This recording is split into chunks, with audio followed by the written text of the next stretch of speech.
orang ini, orang itu, perempuan ini, dan gadis kecil itu, orang tua itu, mereka sakit pada waktu datang kemari, dan sekarang mereka baik dan sehat.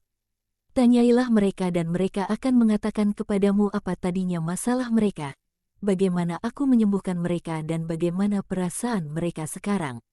Lakukanlah, dan sementara itu aku akan berbicara kepada Menahem, dan Yesus hendak undur diri. Tidak, Guru, kami tidak meragukan perkataanmu. Hanya saja berilah kami suatu jawaban untuk disampaikan kepada Yohanes, agar dia tahu bahwa kami sudah kemari, dan dengan dasar itu dia dapat meyakinkan rekan-rekan kami. Pergi dan laporkan ini kepada Yohanes, yang tuli mendengar, gadis ini tuli dan bisu. Yang bisu berbicara, dan laki-laki itu bisu sejak dilahirkan. Yang buta melihat. Sobat, kemarilah. Katakan kepada orang-orang ini apa yang tadinya jadi masalahmu, kata Yesus menggamit lengan seorang laki-laki yang disembuhkan secara mukjizat. Laki-laki itu berkata, aku seorang tukang batu dan satu timba penuh kapur mentah jatuh menimpa wajahku dan membakar kedua mataku. Selama 4 tahun aku dalam kegelapan. Mesias membasahi mataku yang kering dengan ludahnya dan kedua mataku menjadi lebih segar dibandingkan ketika aku masih berusia 20 tahun.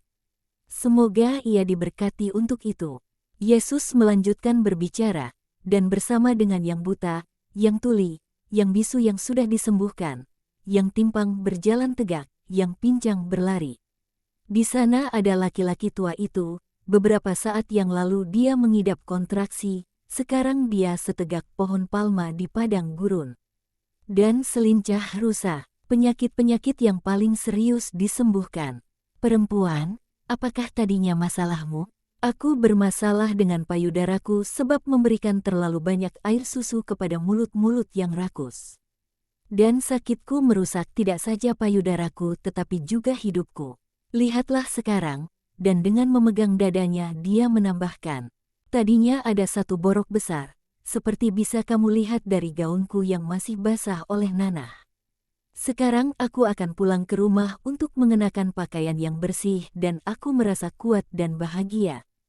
Padahal baru saja kemarin aku merasa diambang ajal dan aku dibawa kemari oleh teman-teman yang berbelas kasihan, dan aku begitu sedih, sebab anak-anakku akan ditinggalkan sendirian tanpa ibu. Pujian kekal bagi Sang Juru Selamat. Kamu dengar, dan kamu dapat bertanya pada kepala sinagoga kota ini sehubungan dengan kebangkitan putrinya dari mati. Dan dalam perjalananmu kembali ke Yerikho, pergilah ke Nain, dan bertanyalah mengenai pemuda yang dibangkitkan kembali di hadapan seluruh kota ketika mereka hendak memasukkannya ke dalam kuburnya. Dengan demikian kamu akan bisa melaporkan bahwa yang mati dibangkitkan kembali dari maut. Kamu akan bisa menemukan di banyak tempat di Israel bahwa sejumlah besar penderita kusta telah disembuhkan. Tetapi jika kamu mau pergi ke Sicaminon, kamu akan menemukan banyak mereka di antara para murid. Jika kamu mau mencarinya, oleh karena itu, katakan kepada Yohanes bahwa yang kusta ditahirkan, dan katakan kepadanya, seperti yang bisa kamu lihat, bahwa Injil diwartakan kepada yang miskin. Dan diberkatilah mereka yang tidak akan gempar dalam aku. Katakan itu pada Yohanes, dan katakan padanya bahwa aku memberkatinya dengan segenap kasihku. Terima kasih, Guru. Sudi berkatilah kami juga, sebelum keberangkatan kami. Kamu tidak bisa pergi di saat terik seperti ini. Tinggallah di sini, karenanya, sebagai tamu-tamuku, hingga sore. Kamu akan merasakan selama 1 hari kehidupan guru ini yang bukanlah Yohanes, tetapi mengasihi Yohanes sebab ia mengenal siapa dia. Masuklah ke dalam rumah. Di sana sejuk dan itu akan memulihkanmu. Selamat tinggal, para pendengarku. Damai sertamu. Dan sesudah membubarkan halayak ramai ia memasuki rumah bersama ketiga tamu. Apa yang saling mereka bicarakan sepanjang jam-jam yang terik itu aku tidak tahu. Apa yang sekarang aku lihat adalah persiapan keberangkatan ke Yerikho dari kedua murid itu. Menahem agaknya tinggal, sebab mereka tidak membawakan kudanya bersama dengan kedua keledai gagah ke pintu di tembok halaman. Kedua utusan Yohanes, sesudah membungkuk beberapa kali kepada sang guru dan Menahem, menunggangi keledai mereka dan menoleh ke belakang menyampaikan salam hingga mereka menghilang dari pandangan di sudut tikungan. Banyak orang Kapernaum berkumpul bersama untuk melihat keberangkatan itu sebab berita mengenai kunjungan para murid Yohanes dan mengenai jawaban Yesus kepada mereka sudah tersebar ke segenap penjuru desa dan aku pikir sampai hingga ke kota-kota terdekat juga. Aku melihat orang-orang dari Betsaida dan Horazim yang memperkenalkan diri mereka kepada para utusan Yohanes, menanyakan kabar Yohanes dan meminta untuk diingat olehnya.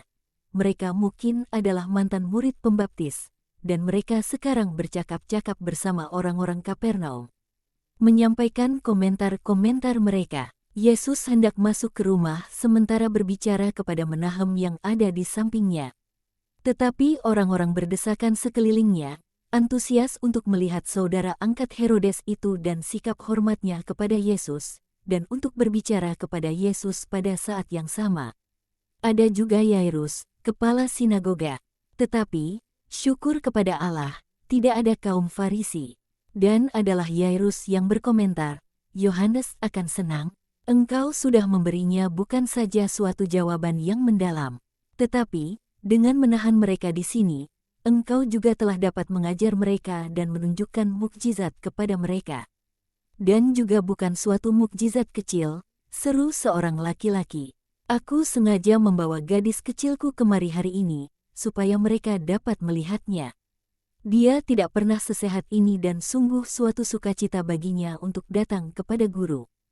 Dan apa kau dengar jawabnya? Aku tidak ingat apa itu kematian. Tetapi aku ingat bahwa seorang malaikat memanggilku dan dia membawaku melalui suatu terang yang semakin cemerlang yang pada ujungnya ada Yesus. Dan aku tidak melihatnya sekarang seperti aku melihatnya kala itu dengan jiwaku yang tengah kembali kepadaku. Kamu dan aku sekarang melihat sang manusia, tetapi jiwaku melihat Allah yang melingkupi sang manusia. Dan betapa baik dia jadinya sejak itu. Dia tadinya baik, tetapi sekarang dia sungguh seorang malaikat.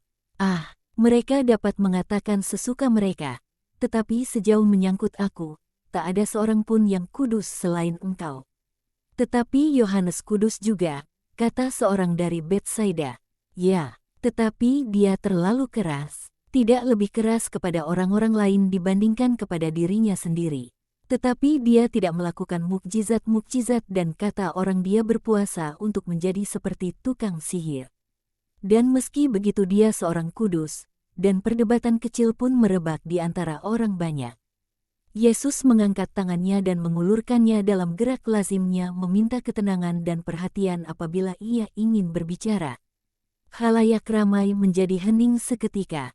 Yesus berkata, Yohanes seorang yang kudus dan besar. Jangan pikirkan perilakunya atau tidak adanya mukjizat. Dengan sungguh-sungguh aku katakan kepadamu, dia adalah seorang besar dalam kerajaan Allah. Dia akan muncul di sana dalam segala kebesarannya.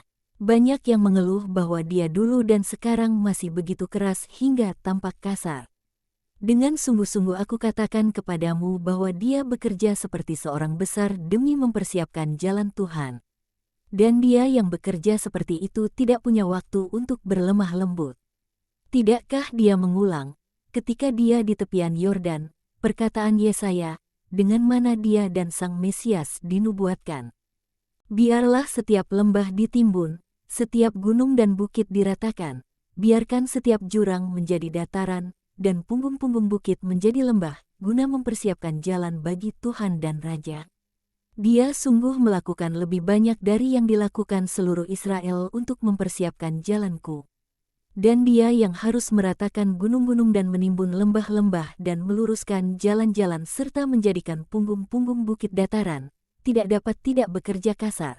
Sebab dia adalah perintis jalan dan dia mendahului aku hanya beberapa bulan saja dan semuanya harus dilakukan sebelum matahari meninggi pada hari penebusan.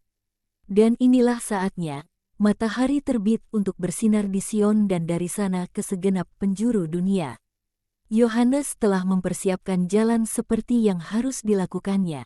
Kamu pergi untuk melihat apa di padang belantara? Buluh yang terayun-ayun ke segala arah dihembus angin sepoi-sepoi, tetapi kamu pergi untuk melihat apa?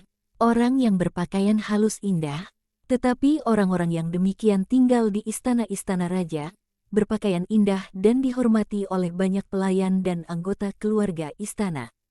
Dan mereka sendiri adalah anggota keluarga istana dari seorang yang malang. Ada seorang yang demikian di sini.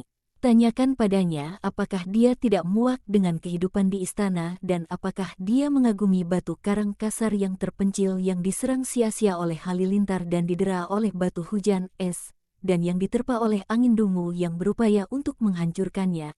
Sementara batu itu berdiri kokoh, menegakkan keseluruhan keberadaannya ke langit, dengan puncaknya memaklumkan sukacita menjulang. Tegak dan runcing bagai suatu nyala api yang berkobar.